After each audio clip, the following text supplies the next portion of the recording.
అందరికీ నమస్కారం. Welcome back to Bunny TV.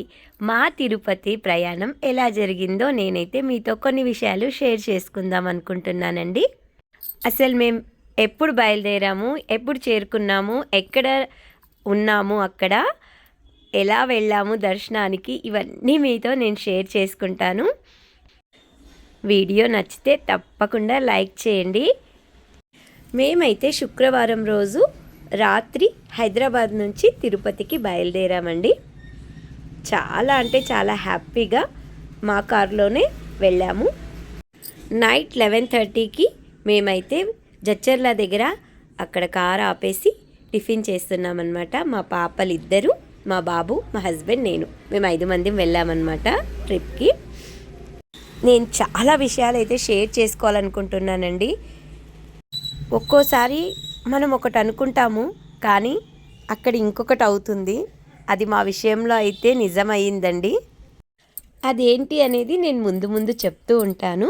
మీరు వీడియోని అయితే స్కిప్ చేయకుండా చూడండి. ఇక మా ప్రయాణం అయితే స్టార్ట్ అయింది కదా. ఎర్లీ మార్నింగ్ మేమైతే తిరుపతి దగ్గరలో ఉన్నాము. చూడండి ఎంత మంచు పడుతుందో. ఆ మంచులో అలాగే మేము కార్ తీసుకొని వెళ్తున్నాం అన్నమాట. అయితే ఇంకా మా వారుండి ఎలాగో మార్నింగ్ అవుతుంది కదా, కొంచెం బ్రష్ చేసేసి టీ తాగేద్దామని ఒక దగ్గర అయితే కార్ అయితే పార్క్ చేశారు. అక్కడ మా బన్నీ బాబు నిద్ర లేవగానే ముందు పార్కే కనిపించింది అనమాట. ఇంకా వాళ్ళ అక్కని తీసుకొని వెళ్ళి హ్యాపీగా ఆడుకున్నాడు. మాకు కూడా చాలా బాగా అనిపించింది. పిల్లలు ఉన్నప్పుడు మనం మార్నింగ్ జర్నీ కంటే నైట్ జర్నీయే ప్రిఫర్ చేయాలండి. ఎందుకంటే హ్యాపీగా వాళ్ళు కార్లో పడుకుంటారు. మాకైతే కార్లో వెళ్తుంటే ఒక 2-3 ప్లేసెస్లో టీ తాగడం అయితే బాగా అలవాటు. అలా అందుకని 2:30కి మేమైతే కార్ ఆపి టీ తాగుతుంటే మా పాపలు రీల్ చేస్తున్నారు.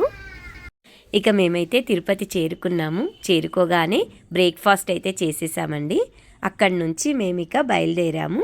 మేమైతే విష్ణు నివాసానికి వెళ్తున్నామన్నమాట. అది ఎగ్జాక్ట్గా రైల్వే స్టేషన్కి ఆపోజిట్లోనే ఉంటుంది. అక్కడ మేము రూమ్ తీసుకున్నాము. చాలా బాగుండిందండి రూమ్ మాత్రం. మెయింటెనెన్స్ కూడా చాలా బాగుంటుంది అక్కడ. తిరుపతి ఫ్లైఓవర్ అండి. ఈ ఫ్లైఓవర్ పేరు గరుడ వారధి అంట. ఇక మేము రూమ్కి వెళ్ళి ఫ్రెష్ అప్ అయిపోయి వచ్చేసామండి. ఎక్కడికో గుర్తుపట్టారా? ఫస్ట్ పద్మావతి అమ్మవారిని దర్శించుకోవడానికి తిరుచానూరు వచ్చామండి. ఇక్కడ కోనేరు అయితే వాడనివ్వడం లేదండి, అసలు లాక్ చేసి పెట్టారనమాట. మేము అందుకే రూమ్లోనే రెడీ అయ్యి వచ్చేసాము. ఇక్కడ పద్మావతి అమ్మవారి దర్శనం అయితే చాలా అంటే చాలా బాగా జరిగిందండి మాకు. బయట వరకే అండి, లోపలికి ఫోన్స్ అయితే అలో ఉండవు. మేము ఇక్కడ కొన్ని వీడియోస్ తీసుకొని జస్ట్ ఫొటోస్ దిగిన తర్వాత ఫోన్స్ లాకర్లో పెట్టేసి మేమైతే అమ్మవారి దర్శనానికైతే లోపలికి వెళ్ళామన్నమాట. దర్శనం ముగించుకొని బయటికి రాగానే అక్కడ దీపం వెలిగించాము.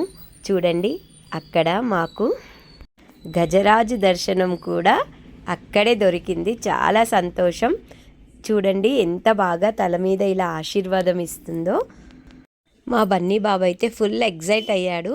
ఎందుకంటే టీవీలో ఫోన్లోనే చూశాడు కదా, రియల్ ఎలిఫెంట్ చూసేసరికి వాడు హ్యాపీ అయ్యాడు. ఇక్కడ అమ్మవారి ఉయ్యాల సేవ జరుగుతుందన్నమాట. చూడండి టెంపుల్ ఎంత బాగుందో కదా. మేము ఇక్కడ దీపాలు పెట్టి కొబ్బరికాయ కొట్టి మొక్కుకున్నాం దేవుడిని. ఇక్కడ నుంచి నెక్స్ట్ ఎక్కడికి వెళ్ళామంటే కపిల తీర్థం వెళ్ళామండి. కపిల తీర్థం అయితే అబ్బా, మా పిల్లలు ఎంజాయ్ చేసినట్టు ఇంకెవరైనా చేస్తారో లేదో అనిపించింది. చూడండి నైట్ టైం కదా, మొత్తం లైట్స్ వేశారు. ఎంత బాగా అనిపించిందంటే ఆహా, చూడడానికి ఆ 2 కళ్ళు సరిపోలేదు మాకు. ఇక మా బన్నీ బాబు చూడండి కోనేరులో నుంచి నడుచుకుంటూ గుళ్ళోకి అయితే వస్తున్నాడు. అక్కడ దర్శనం చేసుకొని విష్ణు నివాస్కి వెళ్ళి మేము అక్కడ ఆ నైట్ నిద్ర చేసామన్నమాట. డే 1 అయితే అలా గడిచిపోయింది. డే 2 నెక్స్ట్ వీడియోలో అప్లోడ్ చేస్తాను. తప్పకుండా ఆ వీడియో కూడా చూడండి. అక్కడ మాకు ఎదురైన సమస్యలేంటి, మేము ఎలా తిరుమల చేరుకున్నాము, అక్కడ వెళ్ళాక మేము ఏమనుకున్నాము, బట్ ఏమయ్యింది అన్నీ మీకు చెప్తాను. మీరు మాత్రం అలా మిస్టేక్ చేయకండి. ఎందుకంటే పిల్లలు ఉన్నప్పుడు చాలా జాగ్రత్తగా ఉండాలి. ఇక్కడ నుంచి ఎన్నో అనుకొని వెళ్తాము, కానీ అక్కడికి వెళ్ళాక అనుకోకుండా అలా జరిగిపోతుంది. తప్పకుండా నెక్స్ట్ వీడియోలో నేను ఆ విషయాన్ని అయితే మీతో షేర్ చేసుకుంటాను. ఆ వీడియో కూడా చూడండి. థ్యాంక్ యూ అండి. ఛానల్ని సపోర్ట్ చేయండి.